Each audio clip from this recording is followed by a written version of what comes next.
El tema que vamos a tratar hoy es de la producción pecuaria como eslabón inicial dentro de la cadena cárnica. Cuando hablamos de la cadena cárnica, nos referimos a esas diferentes etapas que ha sufrido o que sufre la carne hasta tenerla ya en el plato. Estamos hablando de inicialmente la producción pecuaria, luego el faenado del animal, el desposte y la comercialización. Y a partir de ahí ya es la preparación.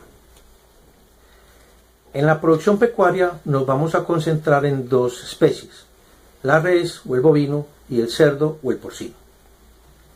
En la res, vamos a hablar primero de la res, se dice que la res, o sea el bovino, proviene de un animal prehistórico que se llama el uro o el Bos primigenius.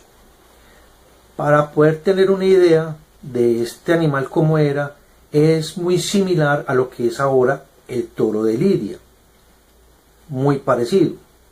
Y de ese Bos primigenius desprenden dos grandes razas o grandes líneas de bovinos: el Bos taurus, radicado o encontrado en la región europea, y el Bos indicus en la región asiática. ¿Cuál es la diferencia entre los dos?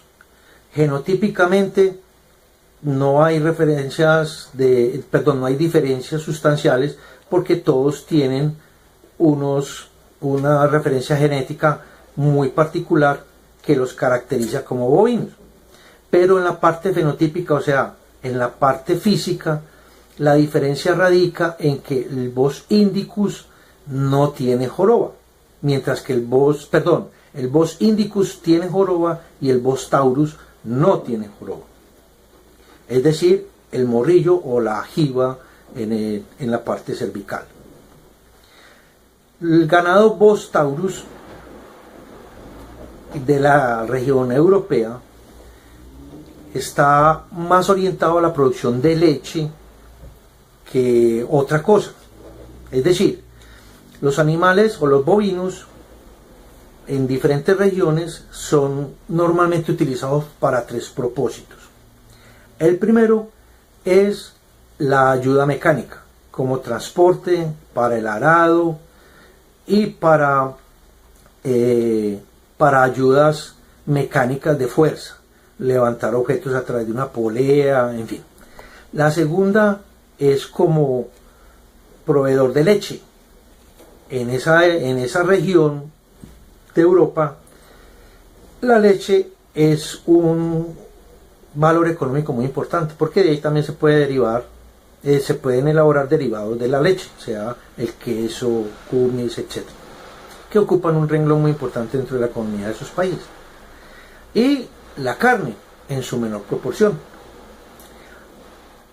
Cuando en esa región se produce ese desarrollo económico a partir de la leche, ese ganado que produce leche, estamos hablando del Jersey, el Holstein, etc., cuando ya termina su proceso productivo, sale a sacrificio y esa carne se consume o se utiliza para los embutidos. Pero entonces también se desarrollaron unas razas que son utilizadas para la carne. Una de ellas, muy importante para muchas regiones, es el Aberdeen Angus o el Angus, como le dicen. Un animal fornido proveniente de la región europea y que es un excelente conversor de carne, o sea, su rendimiento es muy bueno. Otros ejemplos de razas de animales para carne que son Bos taurus, estamos hablando del Wagyu, que es una raza japonesa, una mezcla de varias razas de origen japonés, y que tiene algo muy particular: su forma de manejo. Entonces a esos animales los acarician con cepillitos y los cuidan como unos bebés. Entonces por eso la carne es tan tierna y muy costosa. Hablando del ganado Bos indicus, los que tienen la joroba, ese ganado es muy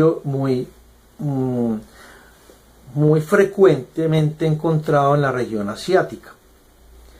El más representativo es el Brahman americano, que hay otras razas también, pero la idea no es hablar de razas de ganado, sino del tema de la producción. En Brasil, por ejemplo, el Nerol, el Gir, o sea, son razas representativas de ese ganado, que son muy resistentes a las enfermedades. Su conversión de carne no es tan digamos, eficiente como uno podría pensarse, pero para eso son los cruces genéticos. Aunque el aprovechamiento de la carne de los animales del bosque índicos es como la base, a diferencia de los europeos, que es más la leche, acá estos animales son más para carne, aunque se utilizan también como medio de transporte, como tiro, pero también como fuente de leche. En la explotación bovina, básicamente hay tres modelos, mejor dicho, sí, tres modelos. El extensivo, el pastoreo, que es dejarlos en los prados comiendo su pasto. El intensivo, que es estabulado, y una mezcla de las dos. Eso depende mucho como del tipo de región donde estén y el clima. Es decir, cuando hay estaciones se utilizan la combinación de los dos. En las regiones tropicales, por ejemplo, es más el pastoreo que la estabulación. En la cría, pues en el proceso de producción del bovino, básicamente son tres etapas. Obviamente el tiempo de duración cambia de acuerdo a la región y de acuerdo al tipo de ganado que se esté produciendo.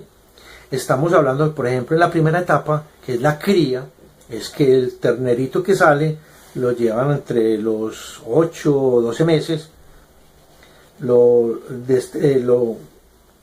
llevan a partir de ahí de la cría a la segunda etapa, que se llama el levante, que lo llevan a un periodo entre 18 y 24 meses, y luego ya la ceba, es decir, ya lo alimentan para que gane peso reglamentario, entre comillas, o adecuado para poderlo sacrificar. Aunque cualquier edad es válida para sacrificio, desde terneritos de 5 días hasta ganados de 4 años. Lo que sucede es que, dependiendo de esa edad, es, digamos, de alguna manera la utilización de la carne en el medio comercial. Por ejemplo, no es lo mismo yo comerme un beef chorizo de un ganado Angus de 18 meses a un beef chorizo de un ganado de 36 meses. Entonces, todo eso va muy relacionado, y por eso son la gran variedad de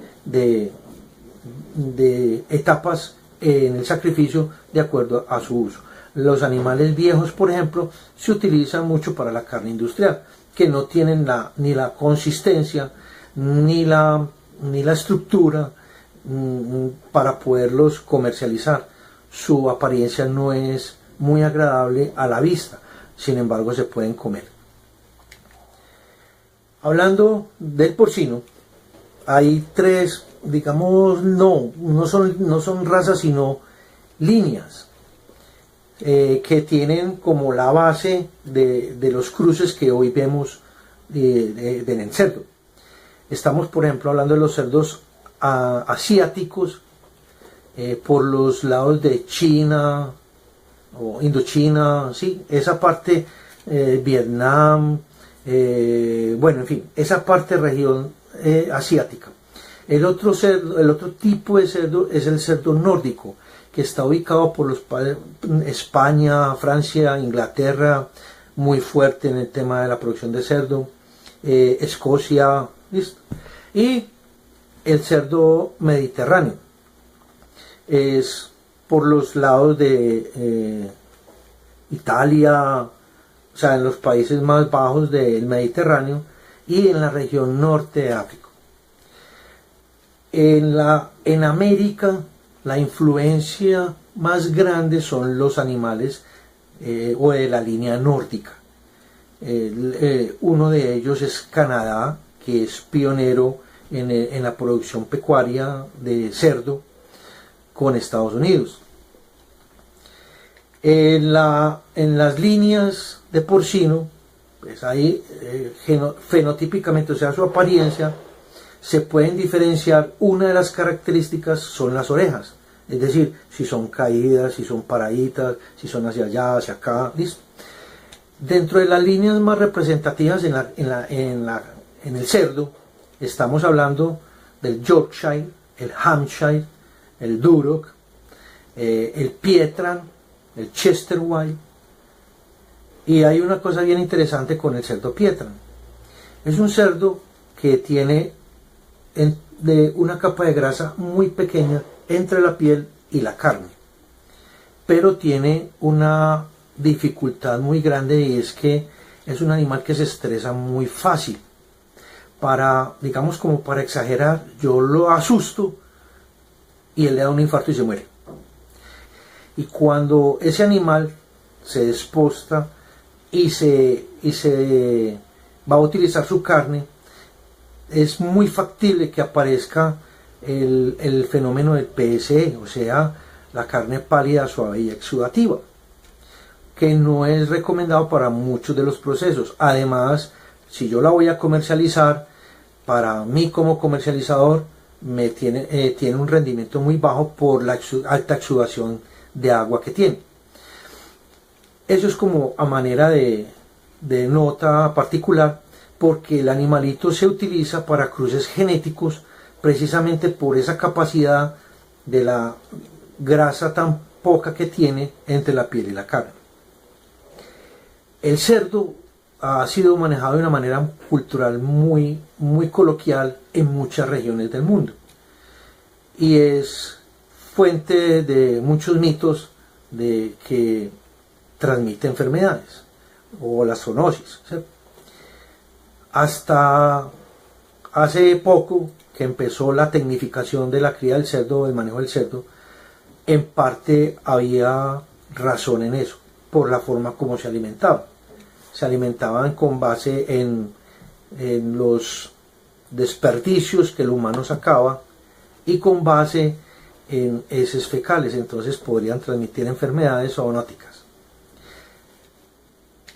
El método de explotación básicamente del cerdo es intensivo, o sea, estabulado.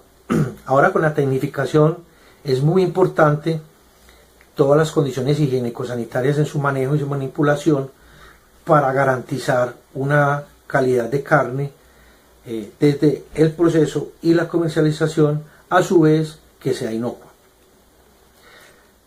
El proceso de explotación, el método de explotación intensivo, lo que favorece en el animal es que la carne sea más tierna, porque no se mueve, es decir, no hace tanto ejercicio como por ejemplo un bovino que está pastando, y más si es en terreno quebrado, no en pampas, porque por eso la carne de Argentina es tierna, que uno de los factores es que es plano, entonces el animal no realiza esfuerzos grandes para generar mayor estructura del tejido conectivo y proporcionar una dureza mayor a la carne.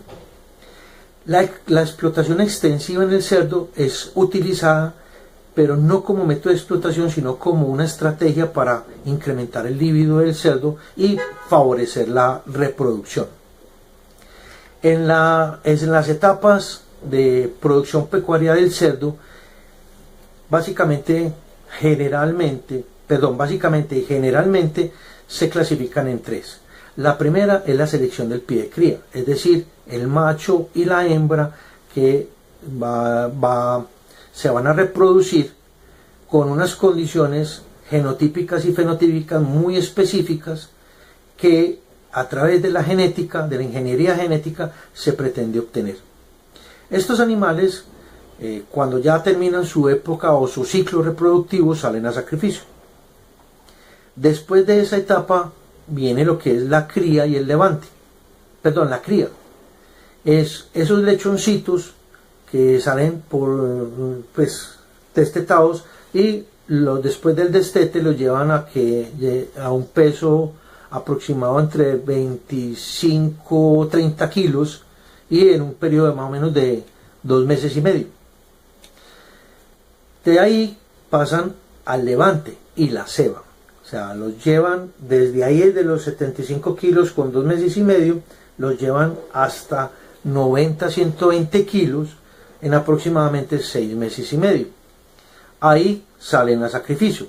Es decir, hay un proceso que se llama el comportamiento, que es una selección. Se seleccionan los cerdos, dicen, estos obtienen las características para ser reproductores y estos no las tienen, estos se van para sacrificio y estos se van como pie de cría.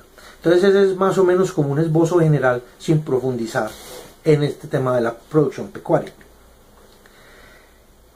Hay algo bien importante, y es que no solamente el cerdo y la res son tecnificables. En este momento, por ejemplo, el búfalo tiene un contexto bien importante en la producción pecuaria, porque es una alternativa adicional de un Bos taurus como fuente de alimentación. El avestruz, el cordero, el carnero, bueno, en fin, hay otras especies menores que se están desarrollando fuertemente en el mercado como alternativa de carne para la alimentación. Un aspecto bien importante en la producción pecuaria es que los desarrollos de la ingeniería genética han tenido unos avances supremamente grandes, y esos avances de la ingeniería tienen un impacto directo en la calidad final de la carne, ya sea para comercializarla y con el comensal y para la industria. Son dos aspectos muy importantes dentro de la economía de un país y de una región. Y en cada país y en cada región el modelo económico a partir de la producción pecuaria también cambia. Dejemos ahí